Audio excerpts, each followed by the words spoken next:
Hey yo, what's good, Double Clutch Nation? This was a video I wasn't expecting to make, mostly because, well, I just posted my first video in like 4 months today, the boxing video. You should definitely go check it out. Leave a like, comment, anything helps to get me a little bit of boost. But one of the craziest days in maybe NBA history when it comes to trade talk.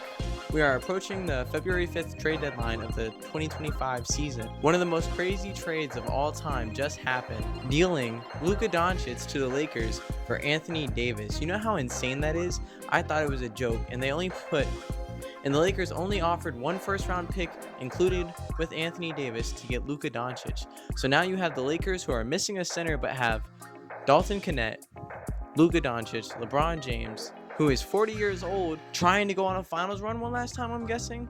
And then you give AD to the Mavericks to pair up with Kyrie, Klay Thompson, Daniel Gafford, and a complete bench. I don't know.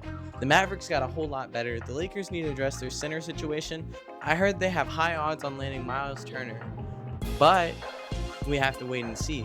They only have a couple of days to pull this off, and that brings us to the other trade that just happened. I was debating whether or not to make a video because honestly, I mean, it's crazy, but everyone's going to be talking about it, right? Yeah, I have a basketball. Yeah, I have a Bron jersey. But then a second trade happens that completely shakes the NBA as well. Victor Wembanyama is now paired up with De'Aaron Fox in a three-way trade, including the Sacramento Kings, the Chicago Bulls, and the San Antonio Spurs that also dealt Zach LaVine to the Sacramento Kings. There's a lot of movement going on today and a lot of big players being moved, and it's kind of crazy, but it spices things up a little bit, right? We haven't had a crazy trade deadline so far, and it is nice to see a couple of moves being made. I didn't believe the Luka trade at first. My dad actually texted me about it when I woke up, and I couldn't believe it. Honestly, I thought he got NBA centelled, but it is what it is.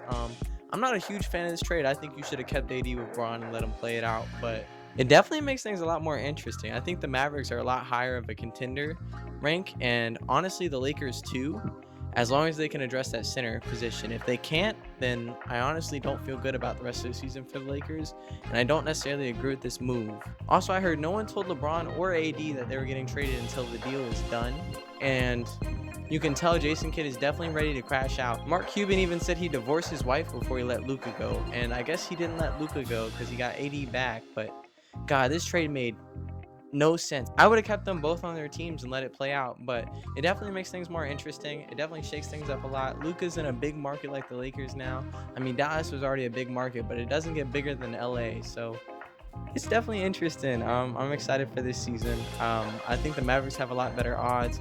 Let's go Bucks. I'm rooting for you, and I know I haven't made a lot of basketball content this year, pretty much none, besides the tier list before the beginning of the season. But I still love basketball. I mean, I think that's obvious. It's never going to leave me. I love it to death. It's just harder to watch basketball with how much I work, and I don't currently have a subscription to where I can watch basketball all the time like I used to. But I definitely had to talk about this. There's no way I got to let it go. There's two of the biggest trades of the season, of the last decade, in the same day, and of course I got to address it. So with that said, like, subscribe, comment what you think about the trade for your boy. And most importantly, enjoy basketball, enjoy Fugglers, enjoy life. Like, subscribe, comment, come on, and I'll see you next time. Mwah.